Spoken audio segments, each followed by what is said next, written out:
أعوذ بالله من الشيطان الرجيم بسم الله الرحمن الرحيم سبحان الذي أسرى بعبده ليلا من المسجد الحرام إلى المسجد الأقصى الذي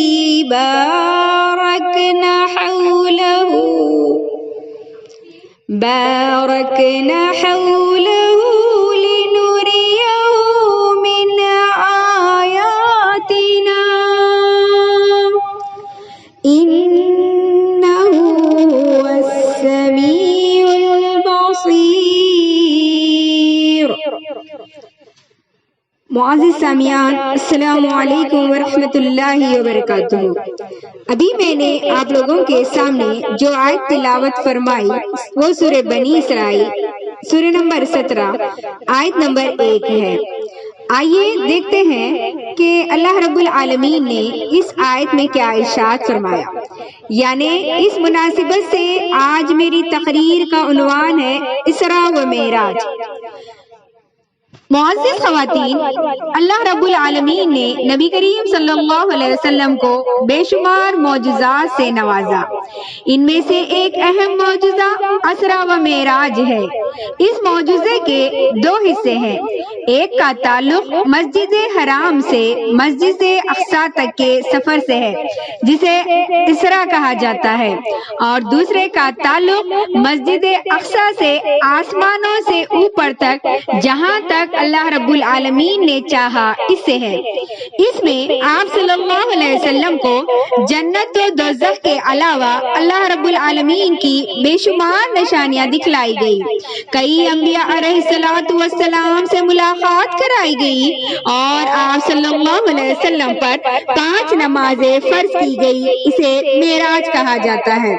واقعہ اسراء و معراج کے متعلق اہل سنت والجماعت کا عقیدہ ہے کہ یہ محمد مصطفیٰ صلی اللہ علیہ وسلم کو بیداری کی حالت میں جسمانی طور پر اسراء و معراج کرایا گیا، نہ کہ نیند کی حالت میں روحانی طور پر. امام طحاوی رحمت اللہ علیہ کہتے ہیں معراج برحق ہے.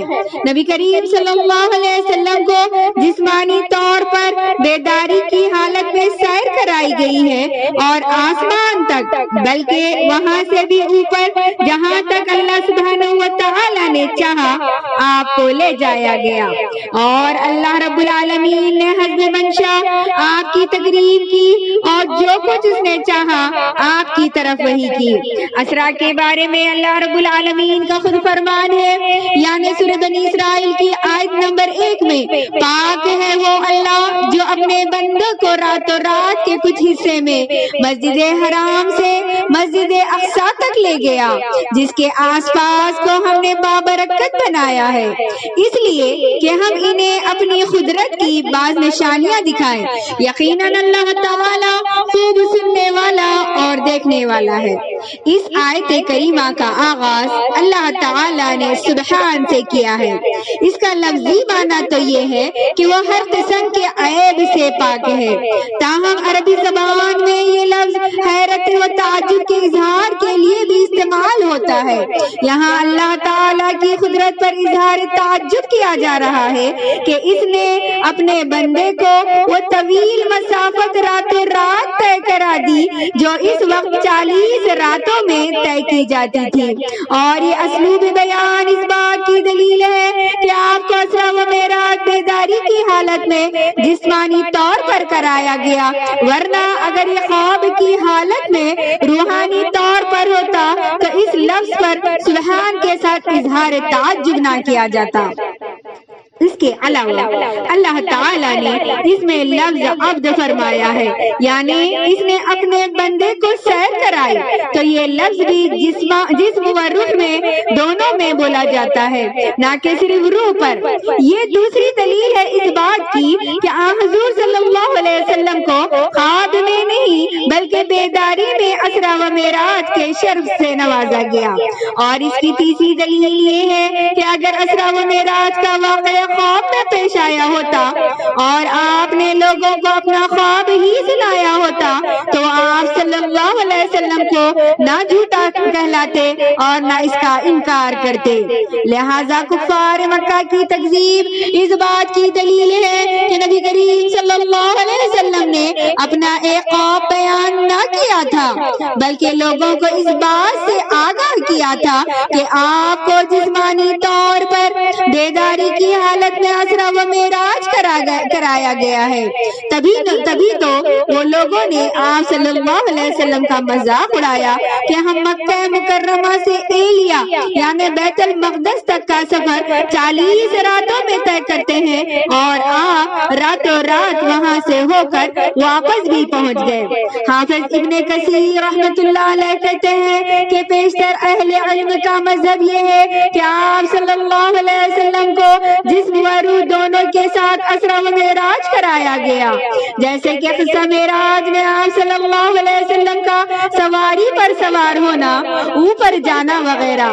جیسے یہ امور سے یہ بات بالکل واضح ہے کہ اس آیت کریمہ کے حوالے سے یہ بھی کہ منکرین حدیث جو معجزہ اسرا و معراج کو ایک کہانی قرار دیتے ہیں، ان کا کہنا ہے کہ اس آیت میں مسجد اقصی سے مراد مسجد نبوی ہے اور اللہ تعالی نے یہاں واقع ہجرت کی طرف اشارہ کیا ہے، اور یہ ان کی جہالت کا عین ثبوت ہے کیونکہ واقع ہجرت رات کے کچھ حصے میں مکمل نہیں ہوا تھا بلکہ اس پر کئی دن لگے تھے، اور اس کا آغاز رات کے وقت نہیں بلکہ دوپہر کی چلچلاتی دھوپ میں ہوا تھا، اور ویسے بھی اس وقت مسجد نبوی موجود نہیں تھی۔ جب اللہ کے رسول صلی اللہ علیہ وسلم ہجرت کر کے مدینہ طیبہ پہنچے، اسے تو وہاں پہنچنے کے بعد تعمیر کیا گیا۔ اس کے علاوہ یہ صورت مکیہ ہے، مدنیہ نہیں ہے، لہذا اس میں مکی زندگی میں پیش آنے والا واقعہ ہی مراد لیا جا سکتا ہے۔ مدنی زندگی میں بنائے جانے والی مسجد کا ذکر مکی صورت میں کیسے آ سکتا ہے؟ اس بارے میں اہل علم کے مابین شدید اختلاف پایا جاتا ہے۔ اب سوال یہ ہے کہ اسرا و معراج کا واقعہ کب پیش آیا؟ حافظ ابن حجر نے فتح الباری شرح صحیح البخاری میں 10 سے زیادہ اقوال نقل کیے ہیں۔ کسی نے کہا ہجرت سے 1 سال قبل ماہ ربیع الاول میں، اور ابن سعد وغیرہ کا قول ہے، اور یہی بات نووی رحمت اللہ علیہ نے بھی بالیقین کہی ہے، جبکہ ابن حزم نے اس پر اجماع نقل کیا ہے جو درست نہیں ہے۔ اس کے علاوہ ابن ابی الغازی حنفی نے بھی اسی تاریخ ہجرت سے 1 سال قبل کو بالجزم ذکر کیا ہے، اور کسی نے کہا ہجرت سے 8 ماہ قبل، کسی نے کہا 6 ماہ قبل، کسی نے کہا 11 ماہ قبل، اور کسی نے کچھ کہا اور کسی نے کچھ کہا۔ لیکن جو بات اقرب الصواب معلوم ہوتی ہے وہ یہ ہے کہ یہ عظیم الشان واقعہ ہجرت سے 1 سال قبل یعنی ماہ ربیع الاول میں پیش آیا۔ اس کی دلیل امام زہری اور حضرت عروہ بن زبیر کا یہ قول ہے کہ بیت المقدس کی طرف آپ صلی اللہ علیہ وسلم کو جو اسرا کرایا گیا یہ آپ کی مدینہ روانگی سے 1 سال قبل تھا۔ ان کا یہ قول موسیٰ بن عقبہ نے اپنی مغازی میں ذکر کیا ہے جو صحیح ان کی روایت میں سے ہے، اور ان کی اس کتاب کے بارے میں ابن معین کہتے ہیں سیرت کی کتابوں میں سے موسیٰ بن عقبہ کی کتاب جو انہوں نے زہری سے روایت کی ہے صحیح ہے، اور اس بات کو حافظ ابن غلی المقدسی نے اپنی سیرت کی کتاب میں ترجیح دی ہے، جیسا کہ حافظ ابن کثیر نے نقل کیا ہے، اور شاید حافظ ابن قیم کا میلان بھی اسی طرف ہے، کیونکہ انہوں نے اپنی کتاب کا یہ قول سب سے پہلے نقل کیا۔ اس کے علاوہ انہوں نے ابن عبد العبر وغیرہ کا یہ قول بھی ذکر کیا ہے کہ یہ واقعہ ہجرت سے 1 سال اور 2 ماہ قبل پیش آیا۔ بنا بری جو بات عام لوگوں میں مشہور ہے کہ واقعہ ماہ رجب کی 27ویں رات کو پیش آیا، درست بالکل نہیں ہے، کیونکہ کئی متعدد روایت سے اس کا ثبوت نہیں ملتا۔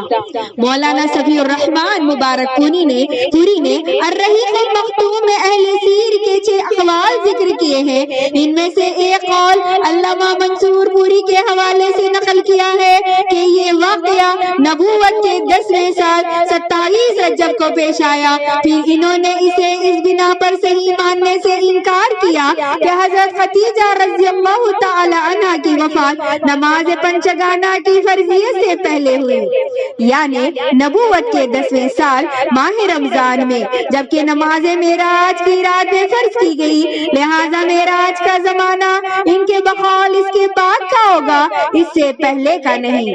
اسی طرح انہوں نے وہ 2 اقوال بھی غیر صحیح قرار دیے جو اس سے بھی پہلے کی تاریخ بناتے ہیں۔ رہے باقی 3 اقوال نبوت کے بارے میں سال ماہ رمضان میں، نبوت کے 13ویں سال ماہ محرم میں اور نبوت کے 13ویں سال ماہ ربیع الاول میں، تو ان کے متعلق ان کا کہنا یہ ہے کہ ان میں سے کسی کو کسی پر ترجیح دینے کے لیے کوئی دلیل نہیں مل سکی۔ تاہم ان کے بقول سورہ اسراء کے سیاق سے اندازہ ہوتا ہے کہ یہ واقعہ مکی زندگی کے بالکل آخری دور کا ہے۔ معجزہ اسراء و معراج کے متعلق چند تمہیدی گزارشات عرض کرنے کے بعد اب ہم اصل واقعے کی جانب آتے ہیں، اور حقیقت یہ ہے کہ اس عظیم الشان واقعے کے متعلق صحیحین اور دیگر کتب حدیث میں بے شمار روایات موجود ہیں جو تقریباً 25 صحابہ اکرام سے مروی ہے۔ اگر کوئی شخص ان میں سے صرف 1-2 روایت کو سامنے رکھ لے تو یقینی طور پر اس پورے واقعے کا احاطہ نہیں کر سکے گا، کیونکہ کسی کی ایک روایت میں اس کی پوری تفصیلات بیان نہیں کی گئی، اور پھر ان میں صحیح روایات بھی ہیں اور ضعیف اور ناقابل اعتبار بھی۔ لہذا کوشش یہ ہوگی کہ صحیح روایت کی روشنی میں اس معجزے کی تفصیل کا ذکر ہم یہاں پر کریں۔ آئیے سب سے پہلے لوٹتے ہیں شق صدر کی طرف۔ نبی کریم صلی اللہ علیہ وسلم نے ارشاد فرمایا، میں مکہ مکرمہ میں اپنے گھر میں سویا ہوا تھا۔ ایک روایت جسے حافظ ابن حجر نے بحوالہ طبرانی ذکر کیا ہے، اس میں ہے کہ آپ صلی اللہ علیہ وسلم اس رات کو حضرت ام ہانی کے گھر میں تھے۔ ان کے گھر کو آپ صلی اللہ علیہ وسلم نے اپنا گھر کیوں کہا؟ اس لیے کہ آپ صلی اللہ علیہ وسلم اسی میں رہائش پذیر تھے۔ گھر کی چھت کو کھولا گیا، حضرت جبرائیل علیہ السلام نازل ہوئے، مجھے خانہ کعبہ کے پاس حتیم میں لے آئے، جہاں میں نے کچھ دیر آرام کیا۔ مجھ پر اونگ طاری تھی اور نہ میں مکمل طور پر سویا ہوا تھا اور نہ ہی اچھی طرح سے بیدار تھا۔ اسی حالت میں ایک کہنے والے نے کہا، 3 میں سے ایک جو 2 آدمیوں میں حمزہ اور جعفر کے درمیان ہے، یعنی محمد صلی اللہ علیہ وسلم ہے۔ پھر مجھے اٹھا کر زمزم کی جانب لے جایا گیا، وہاں سونے کا ایک تشت لایا گیا جو ایمان و حکمت سے بھرا ہوا تھا۔ پھر میرا سینہ ناپ بالوں تک چیرا گیا اور میرا دل نکال کر اسے زمزم کے پانی کے ساتھ دھویا گیا، پھر اسے ایمان و حکمت سے بھر کر اس کی اصلی جگہ پر اس کو لوٹا دیا گیا۔ شق صدر کا یہ صحیح ترین واقعہ روایت میں موجود ہے، اس لیے اس میں کسی قسم کے شک و شبے کی گنجائش نہیں ہے، اور یہ پہلی مرتبہ نہ تھا بلکہ اس سے پہلے بھی کم از کم 2 مرتبہ ایسا ہی ہو چکا تھا۔ پہلی مرتبہ بچپن میں جب آپ صلی اللہ علیہ وسلم حضرت حلیمہ سعدیہ کے گھر میں زیر پرورش تھے، اور دوسری مرتبہ بعثت کے وقت، جیسا کہ حافظ ابن حجر نے فتح الباری میں ذکر کیا ہے، اور شاید اس میں حکمت یہ تھی کہ آپ صلی اللہ علیہ وسلم کو بعد میں پیش آنے والے بڑے بڑے واقعات کے لیے تیار کیا جائے۔ آئیے ابتدائے اسرا دیکھتے ہیں۔ نبی کریم صلی اللہ علیہ وسلم نے ارشاد فرمایا پھر میرے پاس ایک سفید رنگ کا جانور لایا گیا جسے براق کہا جاتا ہے. یہ گدھے سے بڑا اور خچر سے چھوٹا تھا اور اس کا ایک ایک قدم اس کی طاقت نگاہ جاتا تھا. مجھے اس پر بٹھا دیا گیا. حضرت انس رضی اللہ تعالیٰ عنہ کا بیان ہے کہ اسرا کی رات نبی کریم صلی اللہ علیہ وسلم کے پاس براق کو اس حالت میں لایا گیا کہ اسے نکیل ڈالی گئی تھی اور اس پر زین کسی ہوئی تھی. اس نے کچھ شوخی دکھائی تو حضرت جبرائیل علیہ السلام نے کہا کیا تم محمد مصطفیٰ صلی اللہ علیہ وسلم کو شوخی دکھاتے ہو حالانکہ اللہ کے نزدیک اس سے زیادہ معزز سوار نہیں ہے, تمہارے لیے کوئی نہیں. اس نے جب یہ بات سنی تو اس کے پسینے چھوٹ گئے. بیت المقدس میں کیا ہوا آئیے دیکھتے ہیں. نبی کریم صلی اللہ علیہ وسلم نے ارشاد فرمایا پھر میں براق پر سوار ہوا یہاں تک کہ بیت المقدس میں پہنچ گیا. چنانچہ میں نیچے اترا اور اپنی سواری کو اس جگہ پر باندھ دیا جہاں دیگر انبیاء علیہ السلام اپنی سواریاں باندھا کرتے تھے. پھر میں مسجد کے اندر چلا گیا اور اس میں 2 رکعت نماز ادا کی. ابن جزیر کی روایت میں ہے جسے شیخ نے صحیح قرار دیا ہے یہ الفاظ کہ میں نے انبیاء و رسول کو نماز پڑھائی. یہاں 2-3 باتیں انتہائی توجہ کے قابل ہیں. پہلی یہ کہ نبی کریم صلی اللہ علیہ وسلم کو مسجد حرام سے مسجد اقصی میں لایا گیا جہاں آپ صلی اللہ علیہ وسلم نے نماز ادا کی, جو اس بات کی دلیل ہے کہ مسجد اقصی فضیلت والی مسجد ہے جس میں نماز پڑھنے کی نیت سے اس کی طرف باقاعدہ سفر کیا جا سکتا ہے. جیسا کہ آپ صلی اللہ علیہ وسلم کا ارشاد ہے ثواب کی نیت سے صرف 3 مساجد کی طرف سفر کیا جا سکتا ہے اور وہ ہے مسجد الحرام, مسجد اقصی اور میری یہ مسجد. اور وہ مسجد ہے جس کا ارد گرد بھی اللہ تعالیٰ کے فرمان کے مطابق بابرکت ہے, تو اس کی بنا پر اسے برکت والا کہا گیا. الذی بارکنا حولہ کا لفظ اللہ رب العالمین نے یہاں ارشاد فرمایا. اور یہی وہ مسجد ہے جو مسلمانوں کا قبلہ اول رہی اور نبی کریم صلی اللہ علیہ وسلم اور آپ پر ایمان لانے والے صحابہ اکرام ہجرت مدینہ کے 16 یا 17 ماہ بعد تک اس کی طرح منہ کر کے نماز پڑھتے رہے. سو یہ مسجد انتہائی عظمت والی ہے, لیکن افسوس صد افسوس کہ آج یہ مسجد یہودیوں کے قبضے میں ہے جو ہر آئے دن اس کی حرمت کو پامال کرتے رہتے ہیں. اور خود مسلمانوں بیت المقدس اور اہل فلسطین کو بھی اس مسجد میں نماز ادا کرنے کے لیے کئی پاپڑ بیلنے پڑتے ہیں. مختلف قید و حدود سے گزرنا اور ناپاک یہودیوں کی خود ساختہ شرائط کو پورا کرنے کے بعد ہی انہیں مسجد اقصی کی دہلیز کو عبور کرنے کا موقع ملتا ہے. کسی دوسرے اسلامی ملک کے باشندگان اس میں نماز ادا کرنے کا تصور کریں. ہم اللہ تعالیٰ سے دعا گو ہیں کہ وہ اس مسجد کو ظالم اور غاصب یہودیوں کے قبضے سے آزاد فرمائے اور ہمیں بھی اس میں نماز ادا کرنے کی توفیق عطا فرمائے, آمین. دوسری بات یہ ہے کہ مسجد اقصی میں نبی کریم صلی اللہ علیہ وسلم کی امامت میں انبیاء و رسول کا نماز پڑھنا اس بات کی دلیل ہے کہ ہمارے پیارے نبی محمد مصطفیٰ صلی اللہ علیہ وسلم تمام انبیاء و رسول سے افضل ہے, تبھی تو ان کی موجودگی میں کوئی اور نہیں بلکہ وہی امام بنے. اور اس میں اس بات کی دلیل بھی ہے کہ تمام انبیاء علیہ السلام کا دین ایک ہے اور وہ ہے دین اسلام, اور یہی دین اللہ تعالیٰ کے ہاں پسندیدہ ہے. اللہ رب العالمین سورہ آل عمران میں ارشاد فرماتا ہے وَمَن يَبْتَغِي غَيْرَ الْإِسْلَامِ دِينًا فَلَن يُقْبَلَ مِنْهُ وَهُوَ فِي الْآخِرَةِ مِنَ الْخَاسِرِينَ.